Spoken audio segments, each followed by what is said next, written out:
What's up, everybody? Good evening. And if you were sitting at home, it's almost 8 o'clock Pacific as I'm recording this video.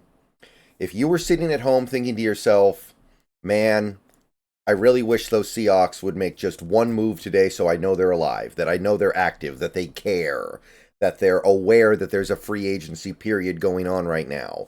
I want them to do one thing that isn't Miles Adams because Miles Adams doesn't really count.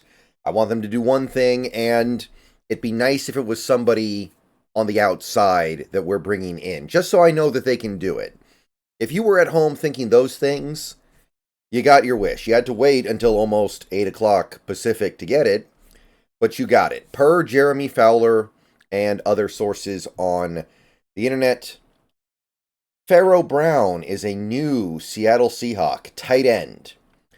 Not exactly somebody that a lot of people had circled on their lists going into free agency. Not somebody who is a household name.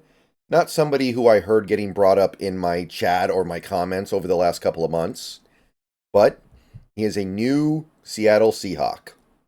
And let's talk a little bit about Pharaoh Brown. Now, I did briefly discuss him in my tight end free agency videos, I believe. I think I brought him up for a couple of minutes, but it wasn't something that I went too deep into. So now that we know he's here, let's take this opportunity to dig in a little bit. And first thing I want to draw everyone's attention to is this reply from Pat's Buzz on X to Seahawks fans. Brown was one of the few bright spots in New England's offense last year. Won't get huge pass catching numbers, but good blocker and can make a catch when needed. So let's keep that in mind as we go forward here. Now, first, let's talk about compensation, because obviously Pharaoh Brown is not playing for free. And if we go to this tweet from Fowler, 3.2 million base, up to 3.9. Caught 15 passes for 208 yards and 1 touchdown. So odds are good that his incentives that get this up to 3.9 are receiving yards, receptions, touchdowns, which he's unlikely to get to because he's clearly not a pass-catching tight end. However, I do believe that we have to assume for cap purposes that he does get to those incentives, so the 3.9 million is the cap number that I'm working with.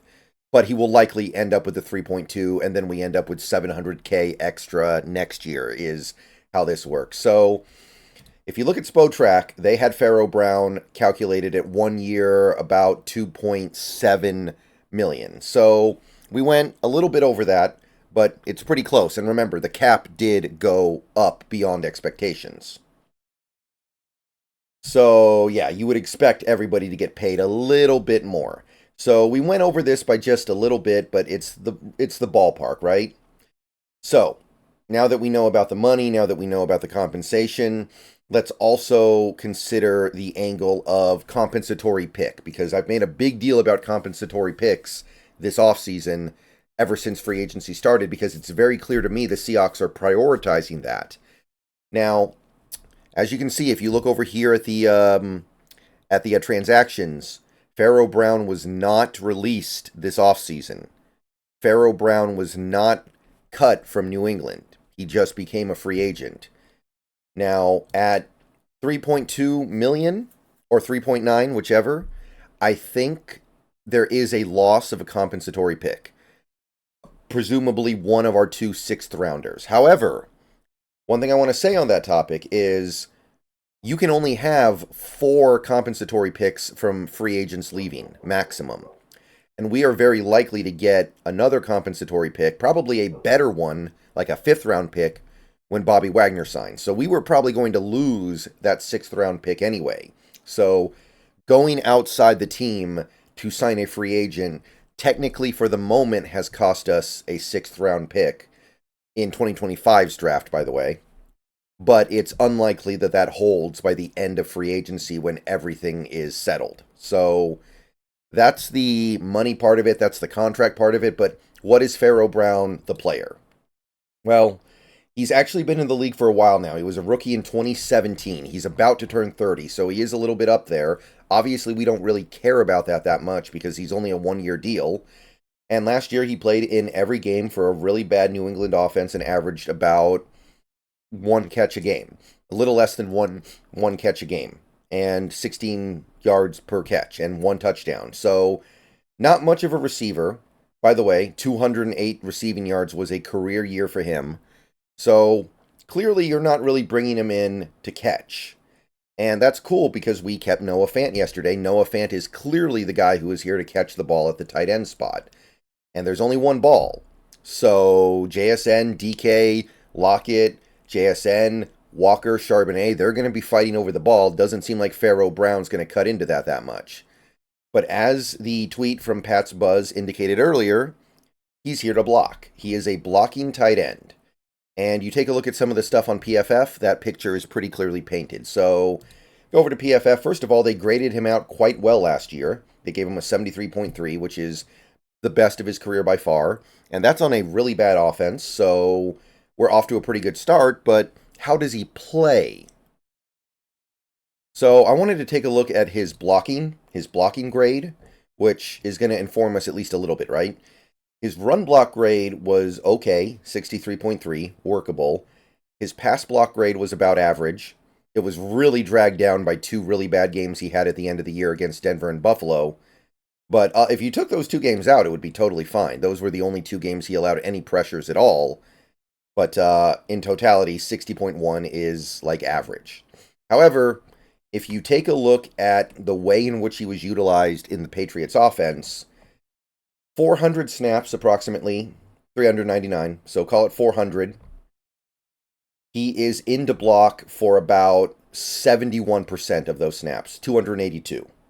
So they use him to block a pretty large majority of the time. More than 2/3 of his snaps are blocking. And of those blocking snaps, almost all of them are run blocking. So when Pharaoh Brown is in the game, he's in the game to run block. And while his grade was just okay, it seems like his reputation as a run blocker, according to Patriots fans, was quite good. And you can see that he almost never pass blocks. So, could be a little bit of a tell. I guess that would be one concern you could have, right? When Pharaoh Brown's in the game, you're going to run it. But who knows how we're going to use him? Who knows if that's the way we're going to utilize him as a player? And obviously you can see he was on the field for quite a few running snaps near the end of the season. Passing snaps, excuse me. So it's not exclusive, but you can see that you add it all up. Even if you just want to look at the run blocking snaps, that's like 60%. I think a little more than 60%, right around 61% of his snaps, he's run blocking. So that is how they use him. And if you take a look at PFF's snap by positions and how he lined up, we're going to have to zoom out a little bit, and you look over here above my head, he lines up as an inline tight end a vast majority of the time. About 90% of his snaps were inline. He lined up in the slot less than 5%. He lined up in the backfield less than, I think this is like 3%. Basically insignificant. So he is almost exclusively an inline tight end.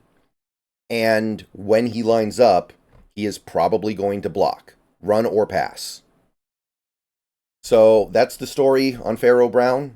I mean, what could you possibly ask for other than this from a tight end backing up Noah Fant, who is clearly a pass-catching tight end, a tight end who will often line up as a receiver, and is out there to catch passes, and is not that good of a blocker. So that's what I have to say about that. And realistically, given the fact that Seattle's probably going to live in 3 receiver sets next year, because that's the strength of their offensive roster, that might be it. They might just roll into the season with Noah Fant, tight end 1, Pharaoh Brown, tight end 2. They may not even carry tight end 3. They might carry one on the practice squad.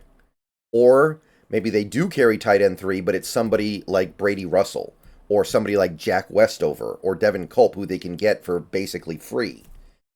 So I would anticipate this team not use tight ends that much this season, so they wanted to make sure the ones that they had were the right ones so they didn't have to carry 3. So don't be surprised if this is the end for the tight end room. And even if we do decide to carry a third, expect that third guy to be somebody who might offer value in other areas. Somebody like a Jack Westover, who could be an H-back, special teamer, even almost a fullback type player, maybe something like that. We'll see. But strikes me as a good compliment to Noah Fant, and that's all you can ask for, right? We're not going to be using 2 tight end, 3 tight end sets where we have 3 different tight ends that can all catch the ball and make plays with the ball in their hands. Pharaoh Brown is capable of catching the occasional pass, but that is not what he's here for. And when you look at what he is here for, I'd say he should be able to fill that job fairly well. If we're going to do more 3 receiver sets, we are going to need somebody who can block at that lone tight end spot. And Noah Fant is not that guy, so Pharaoh Brown, you're up. So I'm good with it. No problems. I do think we lose the compensatory pick we got for Drew Lock today, but again, we were probably going to lose that anyway because, like I said, Bobby Wagner will probably net one of his own. All right. See you guys later. Go Hawks. I'll probably do a wrap-up video a little bit later, but I assume we're done for the day. And yeah, Pharaoh Brown. Let me know what you guys think down below.